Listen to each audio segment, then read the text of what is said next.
नमस्कार। 26 जनवरी, ये तारीख सुनते ही आंखों के सामने क्या आता है? जाहिर है दिल्ली में होती वो शानदार परेड, तिरंगे के रंग और रंग बिरंगी झांकियां। पर क्या ये दिन बस इसी धूमधाम का नाम है या इसके पीछे कोई गहरी कहानी भी छुपी है? तो चलिए आज इसी शानदार स्पेक्टिकल के पीछे की कहानी को समझते हैं। हर साल दिल्ली का कर्तव्य पथ एक अलग ही रंग में रंगा होता है। हमारी सेना, नौसेना और वायुसेना का शौर्य, उनका अनुशासन, सब कुछ देखने लायक होता है। और फिर निकलती हैं वो रंगीन झांकियां जो मानो पूरे देश की संस्कृति को एक ही जगह ले आती हैं। सच में ये नज़ारा ऐसा है जो हम सबका सीना गर्व से चौड़ा कर देता है ना?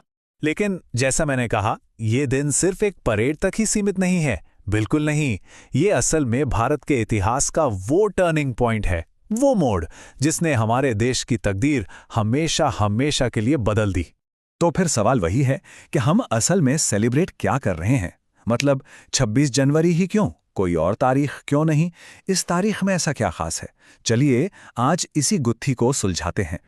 तो देखिए, इस दिन के असली मतलब को समझने के लिए ना हमें थोड़ा सा टाइम ट्रैवल करना पड़ेगा।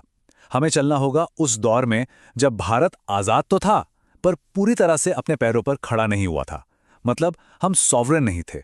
तो ये टाइमलाइन देखिए, ये सब कुछ साफ कर देगी। बात है 1947 की। हमें आज़ादी तो मिल गई, पर हम एक ब्रिटिश डोमिनियन थे। अब इसका मतलब क्या है? इसका सीधा मतलब था कि हमारे देश के मुखिया, हमारे हेड ऑफ स्टेट, अभी भी ब्रिटिश क्राउन थे। लेकिन कहानी में एक ट्विस्ट है। बहुत पहले 1930 में ही कांग्रेस ने 26 जनवरी को पूर्ण स्वराज दिवस के तौर पर चुना था। तो बस उसी ऐतिहासिक दिन को अमर बनाने के लिए जब हमारा संविधान तैयार हुआ, तो उसे लागू करने के लिए 26 जनवरी 1950 की तारीख को चुना गया। देखा कितना सोचा समझा फैसला था। और बस इसी दिन भारत बना एक गणतंत्र, यानी एक रिपब्लिक। अब इसका मतलब ये हुआ कि देश की असली पावर, वो सर्वोच्च शक्ति, वो किसी राजा या रानी के हाथ में नहीं, बल्कि देश की जनता के हाथ में आ गई। हमने ब्रिटिश सम्राट को अलविदा कहा और हमारे अपने पहले राष्ट्रपति डॉक्टर राजेंद्र प्रसाद को हमारे राष्ट्र का प्रमुख चुना। ये एक बहुत बहुत बड़ी बात थी। अब इतना बड़ा बदलाव, इसके पीछे क्या था? इसके पीछे था भारत का संविधान। एक किताब, एक दस्तावेज जिसने पूरे देश की किस्मत लिख दी। और इसे बनाने का काम, वो कोई बच्चों का खेल नहीं था।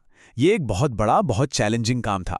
और इस मिशन को लीड किया एक बहुत ही खास इंसान, और वो शख्स थे डॉक्टर भीमराव अंबेडकर। हम सब उन्हें भारतीय संविधान के जनक या father of the Indian constitution के नाम से जानते हैं। वो संविधान की ड्राफ्टिंग कमेटी, यानी वो टीम जो संविधान का ब्लूप्रिंट तैयार कर रही थी, उसके चेयरमैन थे। तो कह सकते हैं कि उनकी देखरेख में ही संविधान ने अपना आकार लिया। जरा इस नंबर पे गौर कीजिए, 2 साल, 11 महीने और 18 दिन। जी हां, इतना वक्त लगा हमारी संविधान सभा को दुनिया का सबसे लंबा लिखित संविधान तैयार करने में। ये नंबर ही अपने आप में एक कहानी है। ये बताता है कि इस काम में कितनी मेहनत, कितनी बहस, कितना दिमाग लगा होगा। डॉक्टर अंबेडकर का विजन बहुत साफ था। वो चाहते थे कि संविधान सिर्फ पॉलिटिकल फ्रीडम न दे, बल्कि एक सोशल डेमोक्रेसी की भी नींव रखे। मतलब एक ऐसा समाज जहां सब बराबर हों। और इसीलिए इसमें छुआछूत को खत्म करने से लेकर अल्पसंख्यकों की सुरक्षा तक एक व्यक्ति, एक वोट जैसे रेवोल्यूशनरी आइडियाज शामिल किए गए। और हाँ, उन्होंने खास तौर पर आर्टिकल 32 को संविधान की आत्मा और हृदय कहा था। सोचिए, एक ऐसा अधिकार जो हर आम नागरिक को पावर देता है कि अगर उसके मौलिक अधिकारों का हनन हो तो वो सीधे सुप्रीम कोर्ट का दरवाजा खटखटा सकता है। वाह! तो गणतंत्र दिवस सिर्फ हमारे संविधान का जन्मदिन ही नहीं है। नहीं, ये दिन एक और वजह से खास है। ये मौका है उन लोगों को सलाम करने का, उन नायकों को सम्मानित करने का जो देश के लिए कुछ एक्सेप्शनल, कुछ असाधारण करते हैं। इस दिन ना नेशनल ऑनर्स के 2 सबसे बड़े स्तंभों की घोषणा होती है। एक तरफ है गैलेंट्री अवार्ड्स, यानी वीरता पुरस्कार, जो हमारी आर्म्ड फोर्सेस, पुलिस और यहां तक कि आम नागरिकों के बेमिसाल साहस और बलिदान को सल्यूट करते हैं।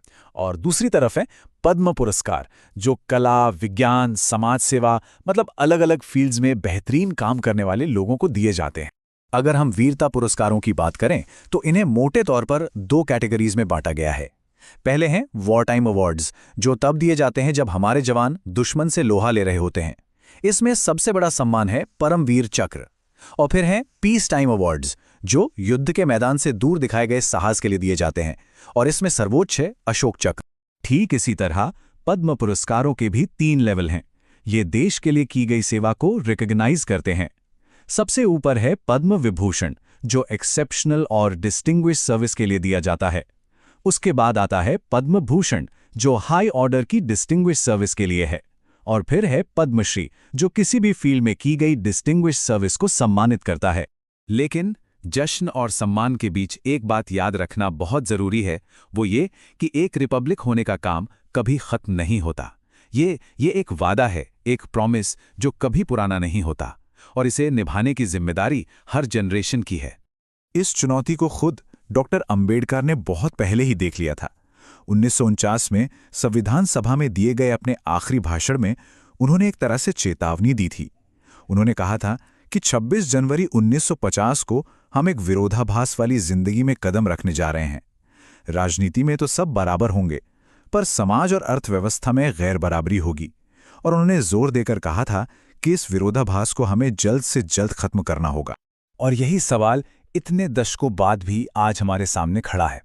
एक देश के तौर पर हम अपने संविधान के उन फाउंडिंग प्रोमिसेस को, उन वादों को कैसे और कितना निभा पा रहे हैं?